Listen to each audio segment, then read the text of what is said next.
I'm tracking record-setting cold and another winter storm toward Kentucky. It arrives for the weekend, and I'll let you know what to expect just ahead. This morning, thousands of people in Kentucky lost power. The electric company says cold weather is the culprit. Scott County firefighters attempt to rescue a cow that fell through a frozen pond. Tracking, alerting, protecting. This is WKYT News at 5. Good afternoon to you. It has been an historic day for temperatures in our state, and we are not done setting new records just yet. And unfortunately, we're also keeping an eye out for more snow this weekend. We begin with Chief Meteorologist Chris Bailey on this WKYT First Alert Severe Weather Day. Chris, we don't need any more snow. No, we don't need anything except some sun and some milder temperatures gradually. Unfortunately, I don't see a whole lot of either of the two ahead of us. 5 below was the old record from this morning, from back in 1936. Record this morning out of Bluegrass Airport, now 8 degrees below zero. Cynthiana, Harrison County, 22 below zero. Had a spot in eastern Madison County, 19 below zero. We may be greater than that in some areas tomorrow.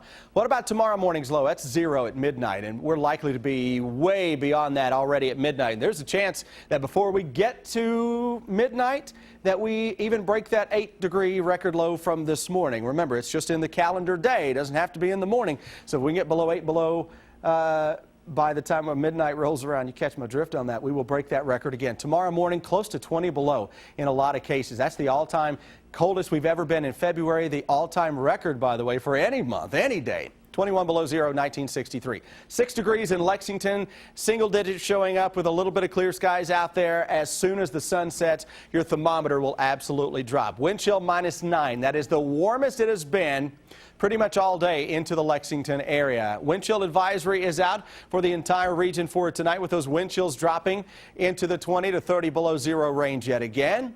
And as you guys mentioned, a winter storm watch is in effect late Friday into Saturday. This is a storm system that is going to bring a little of everything and a lot of ugly our way. Snow, sleet, and yes, unfortunately, that nasty 3-letter word ice is going to be showing up as we go into especially Friday night and Saturday, guys. And when I come back in a little bit, we'll walk you into the weekend and show you what to expect where you live, at least the early look on how this storm is going to play out.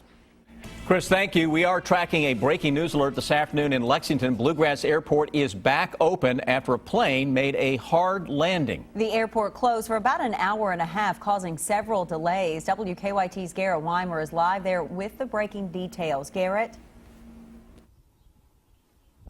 We're told a small private plane lost power shortly after it took off here at Bluegrass Airport. Airport officials say the plane was 200 feet in the air when it lost power, forced to make a hard landing off the end of the main runway. It happened at about 2:40 this afternoon, and this is video of the plane being towed from the runway.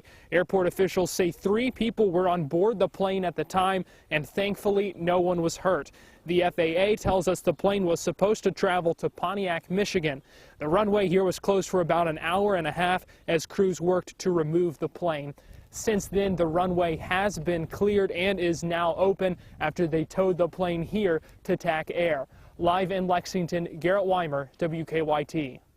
Garrett, thank you, and we'll also keep you posted on WKYT.com. It is certainly something no one wants to deal with in this weather, power outages, and there were small outages already this morning in Versailles and here in Lexington. Kentucky Utilities says it's mostly due to the increased demand in this extreme cold weather. Our Victor Puente shows us what KU is doing to make sure power stays on. The power outages this morning didn't last too long. But as cold as it is, any amount of time without electricity could be dangerous. A couple of homes on Blue Heron Place lost power this morning.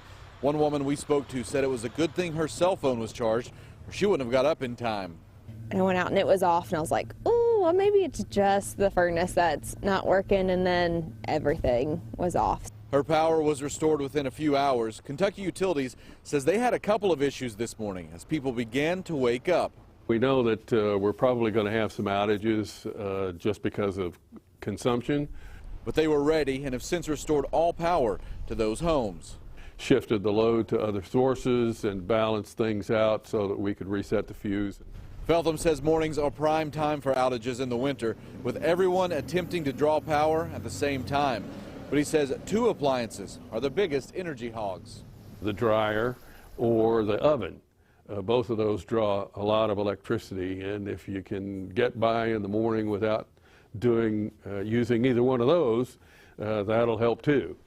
Feltham says it's not just people trying to warm up that's putting a strain on their system. He says it's also the cold itself. When we're in single digits and below, he said some of their equipment just has a hard time operating, but he also said that's the easiest problem for them to fix since they can just replace that equipment.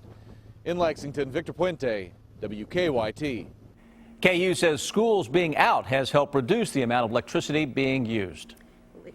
It is certainly going to be another busy night for shelters. Many have been packed since this winter storm hit, providing a place for people who have nowhere else to stay warm. WKYT's Jordan Valines is live here in Lexington with more on how the shelters are meeting this increased need. Hi, Jordan. That's right. This is the first time the Community Inn has ever had to open their doors around the clock, but volunteers that I spoke with this afternoon said this, with how cold it is right now, they just simply haven't had any choice. Volunteers here say this time of year they usually have about 90 to 100 people who stay overnight. Right now they have 160 people staying at the Community Inn and another 150 staying at the Catholic Action Center, which is typically closed at night.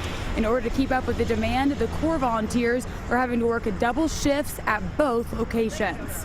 We have had folks who've stepped up to be able to supervise and keep both the Community Inn and the Catholic Action Center open 24 hours a day. As you can see, there are a lot of folks who need shelter, and we don't want anyone to be left out in the cold.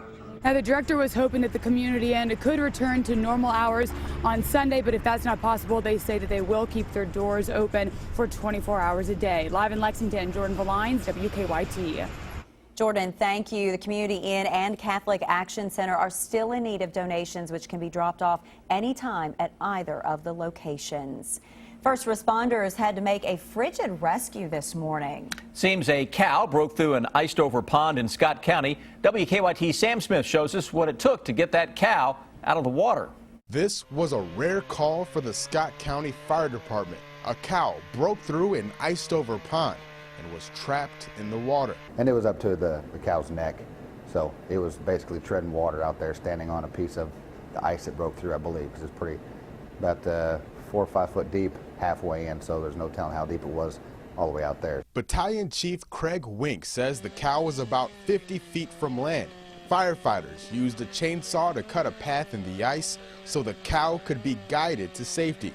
The ice was about 4 to 5 inches thick. A good swift and rescue of the animal. Firefighters have dealt with a situation like this before when they got a call last year about a horse falling through a frozen pond. We learned a lot of lessons from that one, including having EMS there for us in case someone did get in the water. Wink says the cow died after she was pulled from the water. They spent a couple hours trying to warm it up. Couldn't get a vet there in time to do anything, but they had torpedo heaters and blankets and trying to warm it up and get it back, but unfortunately they did not make it. There's no telling how long the cow was in the water. Wink says she was exhausted when they arrived. In Scott County, Sam Smith, WKYT. Well, it's a shame, but they really did try to save it. The cow belonged to the property owner. It might be tempting to go and play in a frozen pond or creek, but first responders say the best thing you can do is to stay off of the ice. Firefighters warn that while the ice may look frozen solid, you may not realize until it's too late. Ice, and generally speaking, is not very consistent. As far as thickness, it could be thin in some areas and thicker in some of the other areas. This depends on how the sun is hitting it. But if you are on the ice and it starts to crack, firefighters say to spread yourself out as much as possible on it and start yelling for help. This deep freeze is affecting millions of people from the upper Midwest and the Northeast. As Marley Hall shows us, the Arctic weather closed schools, caused accidents, and raised safety concerns in many cities today. Minus 12 in St. Paul, Minnesota, 11 below in Duluth, minus 7 in Marquette, Michigan.